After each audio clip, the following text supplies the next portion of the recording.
Let's get out of the way. I mean, how tough was it the day, the injury happened and kind of just figuring out where to go from there?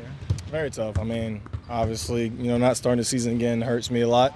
And, just trying to do everything I can summer-wise to be prepared for a season, then having something like that happen, it really sucks. But, I'm just looking at perspective. It could be a lot worse. And, good thing it's an NBA season. I'll be, there for the majority of it.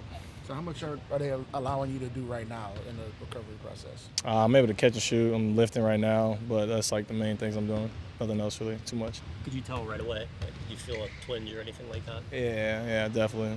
Yeah, something like that. So I knew something wasn't right. I mean, I probably could have even played through it, but I was just like, I'm not going to try risk it right now. And then they figured out it was actually something decent. Yeah, so got to take some time off. So, Trey, you anticipate you're going to miss at least maybe a handful of games to start the regular season? I don't know. With hamstrings, it's tough. You never know what's going to happen or how your body's going to respond. You just got to respect the tissue.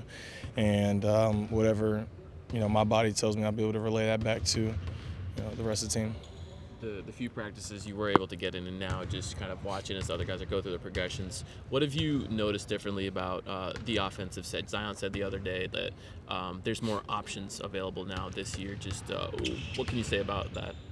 Yeah, no, right now it looks like we're making a lot of reads, and it's not just like, all right, one option, and if that option isn't open, then we just go to just trying to get a bucket. Like, we're actually making reads and trying to figure out different ways to attack different defenses, and I think that's the best way to, have offense is that it's option-based and not just, here's one read, and then after that it's just like, all right, just figure it out. So, yeah.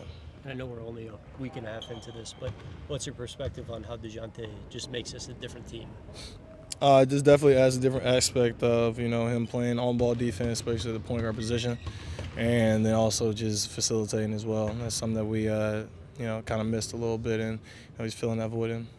Can you talk about his leadership qualities a little bit, what you see, like in practices, out of practices, what he talks to you guys, what he says? Yeah, he's a vocal guy. That's a big thing for him. He definitely speaks his mind and doesn't hold anything back. So I think that's something that'll be very helpful. How much are you liking kind of the emphasis on 5 out, getting more threes up, just kind of playing a different style? What you think? Well, how you think I feel about getting up more threes? You don't have to tell me to get up more threes. I'm going to just do that, on my own. But, it's definitely good to have that as a point of emphasis too.